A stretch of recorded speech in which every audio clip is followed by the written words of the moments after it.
ਸਤਿ ਸ਼੍ਰੀ ਅਕਾਲ ਦੋਸਤੋ, ਕੀ ਹਾਲ ਚਾਲ ਆ। ਉਮੀਦ ਆ ਤੁਸੀਂ ਸਾਰੇ ਠੀਕ ਠਾਕ ਹੋਵੋਗੇ। ਸੋ ਅੱਜ ਸਪੇਨ ਦੇ ਜਦੋਂ ਪੇਪਰ ਲੈਣ ਦੌਰਾਨ ਕਿਹੜੀਆਂ ਕਿ ਮੁਸ਼ਕਲਾਂ ਤੁਹਾਨੂੰ ਸਾਹਮਣਾ ਕਰਨਾ ਪੈ ਰਿਹਾ ਉਹਦੇ ਬਾਰੇ ਗੱਲ ਕਰਨੀ ਹੈ। ਇਹ ਗੱਲ ਕਰਨੀ ਵੀ ਜ਼ਰੂਰੀ ਆ, ਆਪਾਂ ਪਹਿਲਾਂ ਵੀ ਬਹੁਤ ਵਾਰ ਕਰ ਚੁੱਕੇ ਹਾਂ, ਪਰ ਕਈ ਵੀਰ ਕਮੈਂਟਾਂ ਕਹਿ ਰਹੇ ਕਿ ਉਹਦਾ ਜ਼ਿੰਮੇਵਾਰ ਮੈਂ ਆ ਕਿ ਵਿਊ ਲੈਣ ਦਾ ਮਾਰਾ ਮੈਂ ਕਹਿ ਰਿਹਾ 2 ਸਾਲਾਂ ਬਾਅਦ ਪੇਪਰ ਮਿਲਦੇ। ਬਾਕੀ ਇਹ ਕਾਨੂੰਨ ਆ ਸਪੇਨ ਦਾ, 2 ਸਾਲਾਂ ਬਾਅਦ ਪੇਪਰ ਮਿਲਦੇ ਆ। ਪਰ ਹੁਣ ਕਿਸੇ ਨੂੰ ਕੰਮ ਉੱਥੇ ਮਿਲਦਾ ਵਾ, ਕਿਸੇ ਨੂੰ ਰਿਹਾਇਸ਼ ਦੀ ਤੰਗੀ ਆਉਂਦੀ ਆ, ਉਹ ਬੰਦੇ ਦੇ ਆਪਣੇ ਹਾਲਾਤਾਂ ਤੇ। ਉਸ ਲਈ ਨਾ ਮੈਂ ਜ਼ਿੰਮੇਵਾਰ ਆ ਨਾ ਕੋਈ ਹੋਰ ਆ, ਕਿਉਂਕਿ ਉਹ ਆਪਣਾ ਡਿਸੀਜਨ, ਆਪਾਂ ਉੱਥੇ ਜਾਣਾ ਜਾਂ ਨਹੀਂ ਜਾਣਾ। ਪਰ ਫਿਰ ਵੀ ਸਾਨੂੰ ਉੱਥੇ ਸਾਰਾ ਕੀ ਹਿਸਾਬ ਕਿਤਾਬ ਆ ਉਹਦੇ ਬਾਰੇ ਜਾਣਕਾਰੀ ਦੇਵਾਂਗੇ। ਵੀਡੀਓ ਨੂੰ ਅੰਤ ਤੱਕ ਜ਼ਰੂਰ ਦੇਖਿਓ ਕਿਉਂਕਿ ਬਹੁਤ ਲਾਹੇਵੰਦ ਹੋਣ ਜਾ ਰਹੀ ਹੈ। ਦੋਸਤੋ, ਸਪੇਨ ਅੱਜ ਦੀ ਤਰੀਕ 'ਚ ਪੇਪਰ ਲੈਣ ਯੂਰਪ 'ਚ ਇੱਕ ਆਸਾਨ ਜਿਹੜਾ ਵਾ ਰਾਹ ਨਜ਼ਰ ਆਉਂਦਾ ਹਰੇਕ ਨੂੰ। ਕੋਈ ਟੂਰਿਸਟ ਵੀਜ਼ੇ ਰਾਹੀਂ, ਕੋਈ ਰੋਮਾਨੀਆ ਵਰਕ ਵੀਜ਼ਾ ਲੈ ਕੇ ਉਹਦੇ ਰਾਹੀਂ ਸਪੇਨ ਪਹੁੰਚਦੇ ਕਿ 2 ਸਾਲਾਂ ਬਾਅਦ ਅਸੀਂ ਜਿਹੜੇ 3 ਸਾਲਾਂ ਬਾਅਦ ਪੇਪਰ ਮਿਲਦੇ ਸੀ, ਹੁਣ 2 ਸਾਲਾਂ ਬਾਅਦ ਮਈ 2025 ਤੋਂ ਹੋ ਗਏ ਕਿ ਉਹ ਲੈ ਪਾਵਾਂਗੇ। ਪਰ ਬਹੁਤਿਆਂ ਨੂੰ ਇਹ ਨਹੀਂ ਪਤਾ ਹੁੰਦਾ ਕਿ ਸਿਰਫ ਪੇਪਰ ਉੱਥੇ 2 ਸਾਲ ਰਹਿਣ ਨਾਲ ਨਹੀਂ, ਉੱਥੇ ਕਿਹੜੀਆਂ ਚੀਜ਼ਾਂ ਸਾਨੂੰ ਸਾਹਮਣਾ ਕਰਨਾ ਪੈ ਸਕਦਾ। ਪਹਿਲਾਂ ਤੁਸੀਂ ਪੇਪਰ ਲੈ ਸਕਦੇ ਆ ਵਰਕ ਕੰਟਰੈਕਟ ਜਰੀਏ, ਦੂਜੇ ਲੈ ਸਕਦੇ ਆ ਬੈਂਕ ਖਾਤੇ ਜਰੀਏ। ਬੈਂਕ ਖਾਤਾ ਘੱਟੋ ਘੱਟ 7200 ਯੂਰੋ ਤੁਸੀਂ ਅਕਾਊਂਟ ਖੁਲਾਉਣਾ ਵਾ, ਉਹਦਾ ਉਹ ਸਿਸਟਮ ਚੱਲਦਾ ਵਾ। ਤੇ ਇਹਦੇ ਵਾਸਤੇ ਮੈਂ ਅੱਗੇ ਬੈਂਕਾਂ ਤੇ ਵੀ ਵੀਡੀਓ ਬਣਾਈ ਸੀ, ਉਹ ਤੁਸੀਂ ਦੇਖ ਸਕਦੇ ਆ ਵੀ ਕਿਹੜੀਆਂ ਬੈਂਕਾਂ ਕਰਦੀਆਂ ਵਾ, ਖਾਤੇ ਖੋਲ੍ਹਦੀਆਂ ਵਾ। ਤੇ ਮੈਂ ਕਹੂੰਗਾ ਕਿ 10 ਤੋਂ 12000 ਜਦੋਂ ਤੁਸੀਂ ਆਪਣੇ ਬੈਂਕ ਖਾਤੇ ਵਾਲਾ ਸਿਸਟਮ ਕਰੋ, ਕਿਉਂਕਿ ਉਹ 'ਚ ਉਹ ਪੈਸਾ ਤੁਹਾਡੇ ਕੋਲ ਹੀ ਰਹਿਣਾ, ਕਿਉਂਕਿ ਤੁਸੀਂ ਉੱਥੇ ਰਹਿਣਾ ਵਾ। ਤੇ ਆਪਾਂ ਹੁਣ ਮੈਟਰੋ ਸਿਟੀ ਦੀ ਗੱਲ ਕਰੀਏ, ਖਰਚਿਆਂ ਦੀ, ਰੈਂਟ ਜਿਹੜਾ ਵਾ ਪਾ ਕੇ ਹੋਰ ਖਾਣ ਪੀਣ ਪਾ ਕੇ ਤੁਹਾਡਾ 350 ਖਰਚਾ ਆਉਂਦਾ। ਜਿਹੜਾ ਇਹੀ ਖਰਚਾ ਜੇ ਕੋਈ ਪਿੰਡ ਕਸਬਾ ਵਾ ਉੱਥੇ 250 ਪੌਣੇ 300 ਦੇ ਕਰੀਬ ਰਹਿ ਜਾਂਦਾ, ਕਿਉਂਕਿ ਬੈੱਡ ਸਿਸਟਮ ਦਾ ਚੱਲਦਾ ਵਾ। ਇਹ ਨਹੀਂ ਕਿ ਤੁਸੀਂ ਜੇ ਕਿਤੇ ਅਪਾਰਟਮੈਂਟ 'ਚ ਕਮਰਾ ਲਿਆ, ਕਮਰਾ ਤੁਹਾਡਾ ਵਾ, ਤੁਹਾਨੂੰ ਤੁਸੀਂ ਬੈੱਡ ਦਾ ਜਿੱਥੇ ਸੌਂ ਰਹੇ ਆ ਉਹਦਾ ਪੇ ਕਰਨਾ 150 ਤੋਂ ਲੈ ਕੇ 200 250, ਉਹ ਨਿਰਭਰ ਕਰਦਾ ਵਾ ਤੁਹਾਡੀ ਲੋਕੈਲਿਟੀ ਤੇ ਕਿੱਥੇ ਰਹਿ ਰਹੇ ਆ। ਇੱਦਾਂ ਚੱਲਦਾ ਸਿਸਟਮ। ਬਾਕੀ ਗਰੋਸਰੀ ਦਾ ਸਾਂਝਾ ਹੁੰਦਾ ਸਿਸਟਮ, ਜਿਹੜੀ ਆ ਖੰਡ ਪੱਤੀ ਆਟਾ ਵਗੈਰਾ। ਬਾਕੀ ਜਿਹੜਾ ਹੋਰ ਲੈਦਾ ਗਰੋਸਰੀ ਉਹ ਤੁਹਾਡੀ ਆਪਣੀ ਹੁੰਦੀ ਹੈ। ਇਹ ਸੇਮ ਪੁਰਤਗਾਲ ਵਾਂਗੂ ਸਿਸਟਮ ਚੱਲਦਾ ਵਾ ਸਪੇਨ 'ਚ। ਤੇ ਇਹ ਤਾਂ ਹੋ ਗਿਆ ਰੈਂਟ ਬਾਰੇ। ਪਰ ਹੁਣ ਜਿਹੜਾ ਬੈਂਕ ਖਾਤੇ ਵਾਲਾ ਸਿਸਟਮ ਮੈਂ ਕਿਹਾ ਸੀ, ਦੂਜਾ ਹੈਗਾ ਵਰਕ ਕੰਟਰੈਕਟ ਵਾਲਾ, ਉਹਦੇ ਬਾਰੇ ਵੀ ਗੱਲ ਕਰਾਂਗੇ। ਪਰ ਉਹ ਜਿਹੜਾ ਕੰਟਰੈਕਟ ਮੈਂ ਦੱਸ ਦੇਵਾਂ, ਉਹਦਾ ਰੇਟ ਚੱਲਦਾ ਵਾ 7 ਤੋਂ ਲੈ ਕੇ 10 ਜਾਂ 12000 ਯੂਰੋ। ਉਹ ਤੁਸੀਂ ਲਾਗੇ ਜਾ ਕੇ ਬੰਦੇ ਲੈਂਦੇ ਆ ਜਦੋਂ ਪੇਪਰ 2 ਸਾਲ ਪੂਰੇ ਹੋ ਜਾਂਦੇ ਆ। ਸੋ ਸਭ ਤੋਂ ਪਹਿਲਾਂ ਜਾ ਕੇ ਤੁਸੀਂ ਸਪੇਨ ਕੰਮ ਕਰਨਾ ਐਮਪੈਦਰਾਮੈਂਟੋ ਦਾ। ਐਮਪੈਦਰਾਮੈਂਟੋ ਵੀ ਜਿੱਥੇ ਤੁਸੀਂ ਰਹਿ ਰਹੇ ਆ ਉਹ ਬੰਦੇ ਨੇ ਕਰਾਉਣੀ ਆ ਮਾਲਕ ਦੀ ਗਵਾਹੀ ਪਾ ਕੇ। ਪਰ ਆਪਣੇ ਬੰਦੇ ਉੱਚ ਵੀ ਮਾਲਕ ਨਾਲ ਸੈਟਿੰਗ ਕਰਕੇ 600 ਤੋਂ ਲੈ ਕੇ 1200 ਯੂਰੋ ਤੱਕ ਜਿਹੜਾ ਪੈਸਾ ਲੈਂਦੇ ਆ। ਕਈ ਬੰਦੇ ਜਿਹੜਾ ਫਰਾਂਸ, ਜਰਮਨ ਜਾਂ ਰਹਿ ਨਹੀਂ ਰਹੇ ਸਪੇਨ, ਉਹ ਉੱਥੋਂ ਕਰਵਾ ਲੈਂਦੇ ਕਿ ਮੇਰਾ ਬੰਦਾ ਜਾਣਕਾਰ ਆ, ਕਰਵਾ ਲਈਏ।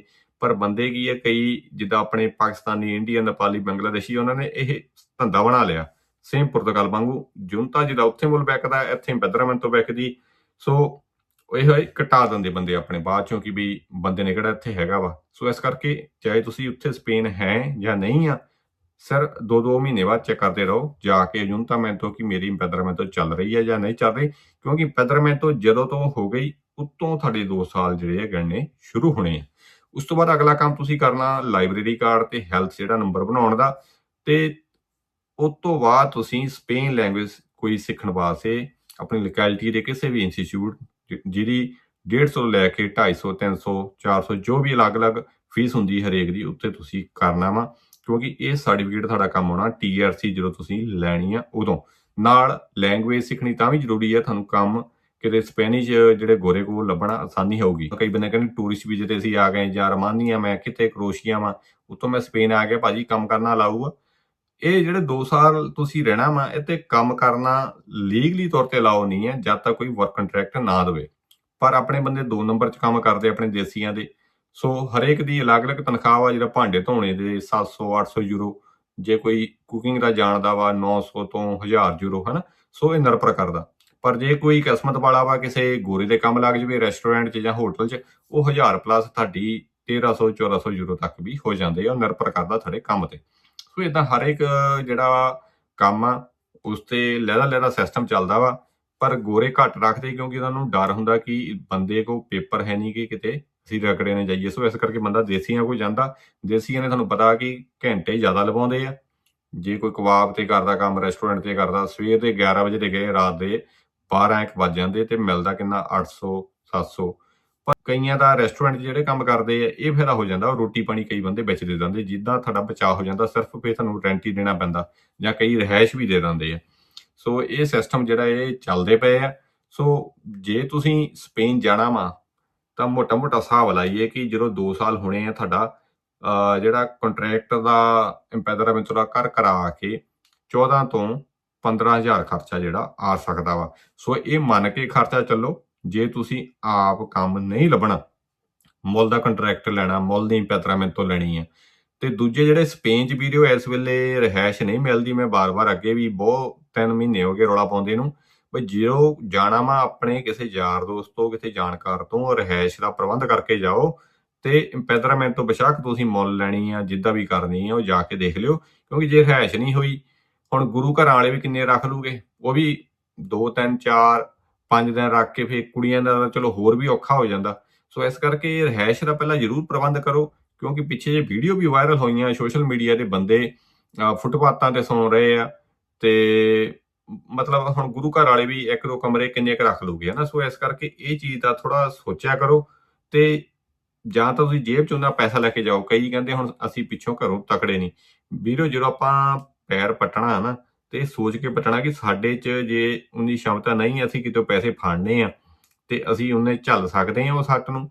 ਤੇ ਜਾ ਕੇ ਕੰਮ ਤਾਂ ਦੇਖੋ ਕੋਈ ਨਾ ਕੋਈ ਕਿਤੇ ਨਾ ਕਿਤੇ ਖੇਤਾਂ 'ਚ, ਕਿਤੇ ਰੈਸਟੋਰੈਂਟ 'ਚ, ਕਿਤੇ ਜਿਵੇਂ ਵੀ ਮੈਂ ਦੱਸਿਆ ਮਿਲ ਜਾਂਦਾ, ਪਰ ਉਹ ਬੰਦੇ ਤੇ ਹੈ। ਹੁਣ ਜੇ ਬੰਦੇ ਨੇ ਇਹ ਸੋਚ ਲਿਆ ਕਿ ਲਾਗੇ ਕਮਰੇ 'ਚ ਬਹਿ ਕੇ ਜਾਂ 2-3 ਜਗ੍ਹਾ ਜਾ ਕੇ ਬਸ ਵੀ ਕੰਮ ਨਹੀਂ ਆ, ਅੰਦਰ ਹੀ ਬਹਿਣਾ, ਤੇ ਉੱਚ ਨਾ ਹੀ ਮੇਰੀ ਗਲਤੀ ਆ ਨਾ ਹੀ ਕਿਸੇ ਹੋਰ ਦੀ। ਉਹ ਕੰਮ ਉਹ ਤੁਹਾਡੇ ਤੇ ਨਿਰਭਰ ਕਰਦਾ। ਤੁਸੀਂ ਜੇ ਜਿਹਨੇ ਕਹਿੰਦੇ ਹੁੰਦੇ ਨਾ ਲੱਭਣਾ ਵਾ, ਇੱਕ ਮੇਰਾ ਵੀਰ ਵਾ ਸਪੇਨ 'ਚ, ਉਹਦੀ ਗੱਲ ਬਹੁਤ ਵਧੀਆ ਲੱਗੀ ਮੈਨੂੰ। ਕਹਿੰਦਾ ਭਾਜੀ ਜਿਹਨੇ ਕੰਮ ਕਰਨਾ ਆ ਨਾ ਉਹਨੂੰ ਕੰਮ ਮਿਲੇ ਜਾਣਾ, ਜਿਹਨੇ ਨਹੀਂ ਕਰਨਾ ਉਹਨੇ ਬਹਾਨੇ ਲੱਭਣੇ। ਸੋ ਇਹ ਚੀਜ਼ਾਂ ਹੈਗੀਆਂ ਵੀ ਸੱਚ ਵਾ। ਸੋ ਇਸ ਕਰਕੇ ਕੰਮ ਦਾ ਤੁਸੀਂ ਆਪਣੇ ਆਲੇ ਦੁਆਲੇ ਰੈਸਟੋਰੈਂਟ ਜਾਂ ਦੇਸੀ ਕਿਸੇ ਬੰਗਾਲੀ ਦੇ ਜਿਹੜੀ ਆ ਦੁਕਾਨਾਂ ਹੁੰਦੀਆਂ, ਗਰੋਸਰੀ ਸਟੋਰ, ਸੋ ਏਦਾਂ ਦੇ ਦੇਸੀਆਂ ਦੇ ਪਹਿਲਾਂ ਕੋਸ਼ਿਸ਼ ਕਰੋ ਜਾ ਕੇ। ਬਾਕੀ ਜੇ ਤੁਹਾਡੇ ਕੋਲ ਕੋਈ ਕੰਪਿਊਟਰ ਦਾ ਸਕਿੱਲ ਵਾ ਜਾਂ ਕੁਕਿੰਗ ਆਉਂਦੀ, ਫਿਰ ਤੁਸੀਂ ਸਪੇਨਿਸ਼ ਗੋਰੇ ਜਾ ਕੇ ਮੱਥਾ ਮਾਰ ਸਕਦੇ ਆ।